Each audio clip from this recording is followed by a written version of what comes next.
Olá, pessoal, estamos de volta, então vamos iniciar a nossa segunda unidade com a aula 3. Nessa unidade nós vamos estudar semântica formal e o primeiro tópico dessa unidade é o sentido e a referência. Vamos comigo?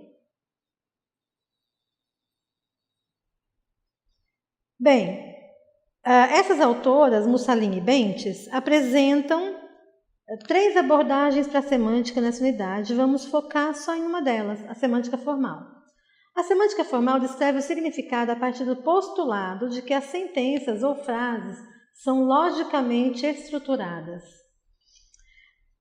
É algo relacionado também com a lógica aristotélica, ou seja, existem relações de significado que não dependem das expressões. Por exemplo, todo homem é mortal, João é homem, logo João é mortal. A premissa menor, João é mortal, está contida na premissa maior, todo homem é mortal. Ou seja, o conjunto de homens está contido no conjunto dos mortais. Isso a gente herda lá da lógica aristotélica, né? E depois o Frege vai dizer que o estudo científico do significado tem que considerar apenas os aspectos objetivos, porque as representações individuais podem variar de um indivíduo para o outro. Vamos ver o que ele diz aqui no nosso slide. Uma palavra como árvore tem um lado que é comum a todos. É uma planta, possui diversos tipos e pode ser reconhecida através de uma imagem sonora ou visual ou tátil. Isso é referência. Já a experiência que cada indivíduo tem em relação ao significado varia. A árvore para um ecologista tem um significado diferente do de um desmatador, que vende a madeira, ou derruba as árvores para cultivar uma lavoura. Pode representar algo próximo para aquele que vive numa floresta, ou distante para aquele que vive numa grande cidade, onde a existência de árvores é escassa. Isso é sentido. Então vejam vocês que a referência é um elemento mais universal e o sentido é algo mais individual, né? Nisso a gente lembra logo de uma frase clássica que o Frege também usa nos tratados dele. A estrela da manhã é a estrela da tarde. Oi? Como assim? Estrela da manhã é a estrela da tarde? O referente é o planeta de ambas as afirmações, é o planeta Vênus, e ele de fato pode ser avistado ao alvorecer, logo quando o dia está amanhecendo, por isso ele também se chama estrela da manhã ou estrela d'alva.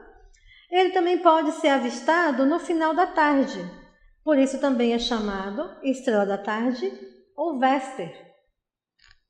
Esse é o enigma de Frege, que o resolve da seguinte forma, abandonando a noção de enunciados de identidade, porque esse seria um enunciado de identidade, né? Tal coisa é tal coisa. Né? Então, abandonando essa noção de enunciados de identidade, ele concebe a noção de sentido e também a noção de referência para discutir a natureza, não é? De enunciados do tipo A igual a A ou ainda A igual a B. Aqueles em que você diz que um certo objeto é idêntico a si mesmo, ou ainda são como que 2 maneiras de se dizer a mesma coisa. É como dizer São Paulo é a capital do estado de São Paulo, ou ainda São Paulo é a terra da garoa. Ou como dizer Cuiabá é a capital de Mato Grosso, Cuiabá é a cidade conhecida como Cuiabrasa, né? De se enunciar, são 2 maneiras de você dizer a mesma proposição. Então, o conteúdo de toda expressão linguística carrega, então, esses 2 componentes, o sentido e a referência. A referência de um nome é aquilo que esse nome nomeia, não é? Aquilo no lugar do qual esse nome está na frase. Por exemplo, na proposição João é Joca, a referência do nome é João, a pessoa nomeada. Mas, segundo Frege, não são apenas nomes ou termos singulares em geral que possuem referência. Todas as expressões linguísticas, inclusive frases indicativas completas, possuem referência. Nomes têm como referência objetos, entidades que não necessitam de complementos. Eles são saturados, não é? Como os nomes não necessitam. O que eu queria dizer a vocês é que, por exemplo,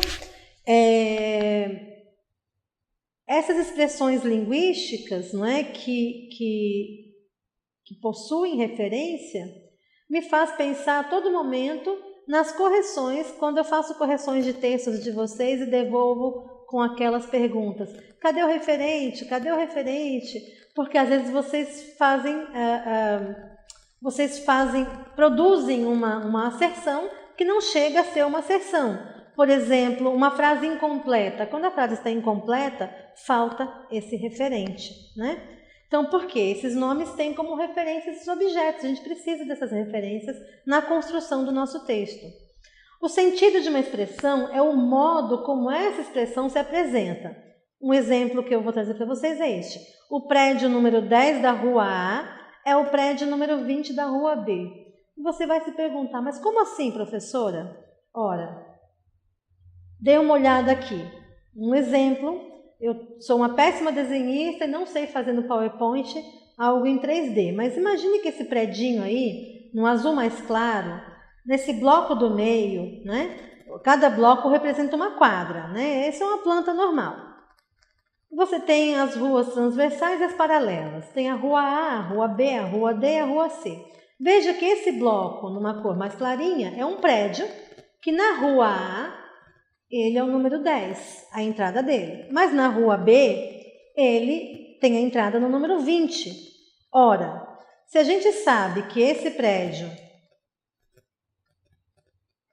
dependendo do seu referencial, se for a rua A, por exemplo, ele está no número 10 e na rua B ele está no número 20, nem por isso ele deixou de ser o mesmo referente, percebe? É que até você saber desse detalhe, ou seja, até que eu te mostrasse esse bloco, lhe pareceria que eram dois referentes, mas não é, o referente é o mesmo. A forma como ele é apresentado é que muda. E isso acontece na língua a todo momento. Todas as expressões linguísticas, então, segundo Frege, possuem referência. Todas possuem sentido, porque toda referência tem um modo de apresentação, ou seja, toda referência tem um sentido. Portanto, nomes e termos singulares, em geral, possuem sentido, bem como frases completas e expressões funcionais. Expressões funcionais são as frases, tá, gente? Ou, na verdade, por exemplo, o prédio da rua A tem a entrada no número 10. Então, eu tenho uma expressão funcional aí. Os sentidos dos termos singulares são o modo de apresentação desses objetos. Os sentidos das expressões funcionais são os modos de apresentação das funções, dentre as quais estão os conceitos. A gente não pode confundir a função com o próprio objeto. Agora, por exemplo, pensemos na cidade do Rio de Janeiro, também conhecida como Cidade Maravilhosa ou capital do Rio de Janeiro. Esses nomes apontam o mesmo referente no mundo, né? O mesmo dado ali no mundo. Mas cada um tem um sentido diferente. E a prova de que os sentidos são diferentes é que pode haver contextos em que você não pode usar ou não soa bem usar um nome pelo outro, né, no lugar do outro, sem alterar o sentido. Por exemplo, numa notícia jornalística, num cartaz de turismo, Cidade Maravilhosa cai super bem. Agora imagine uma notícia jornalística falando da intervenção no morro, lá no Rio, para conter a criminalidade, e você usar Cidade Maravilhosa fica estranho, não é? Então é normal que nesse contexto se use o outro referente, que é Rio de Janeiro. Quero mostrar isso aqui para vocês. O que é semântica formal? Vamos ver? Semântica formal considera como propriedade central das línguas humanas o ser sobre algo, ou seja, o fato de que as línguas naturais são utilizadas para falar sobre objetos, indivíduos, fatos, eventos, propriedades e mais. São descritos também como externos da própria língua. E é por isso que, nessa perspectiva, o significado pode ser visto como uma relação de linguagem e mundo.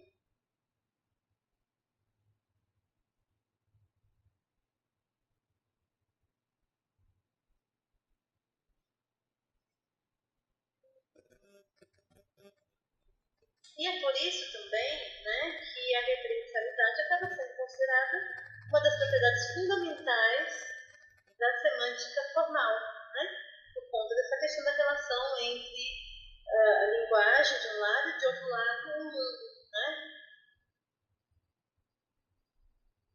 Então, nessa perspectiva, a gente pensa que o significado de uma sentença é o tipo de situação que ela pode descrever e a descrição das situações possíveis sendo o equivalente às condições de verdade da sentença.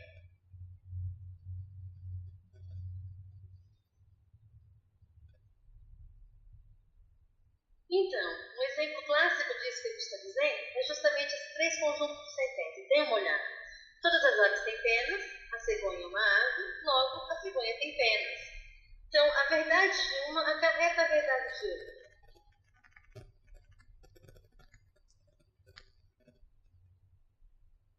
Então, o que a gente pode concluir é que a semântica formal pode ser descrita como um projeto que procura responder a essas perguntas. O que representam ou denotam as expressões linguísticas? Como a gente calcula o significado de expressões complexas a partir do significado de suas partes? É isso aí, pessoal. Apesar de ser muito resumidinho, por necessidade de vídeo, espero que vocês tenham gostado e curtido a ideia. Então, para encerrar, a gente vai falar da condição de verdade do significado, segundo Tarski, que é uma outra questão também fundamental na semântica formal. Para Tarski, dar o significado de uma sentença é dizer em que condições essa sentença seria verdadeira. O raciocínio é o seguinte: pensa na seguinte sentença: a neve é branca. E a gente vai se perguntar em que condições essa sentença é verdadeira ou falsa. A resposta é óbvia, não é? A resposta é a seguinte: a sentença só será verdadeira se e somente se a neve for branca. Aí você vai me dizer, mas não há possibilidade de ser outra. Não tem. Não tem outra possibilidade.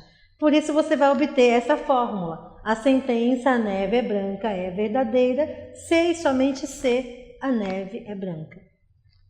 Mas é importante um esclarecimento. E é este aqui. As condições de verdade de uma sentença não é a mesma coisa que saber se uma sentença é verdadeira ou falsa. Muitas vezes sabemos em que condições ela seria verdadeira, mas não sabemos de fato se ela é verdadeira ou não. Por exemplo, o número de grãos de areia dentro dessa garrafa está na casa de 100 mil.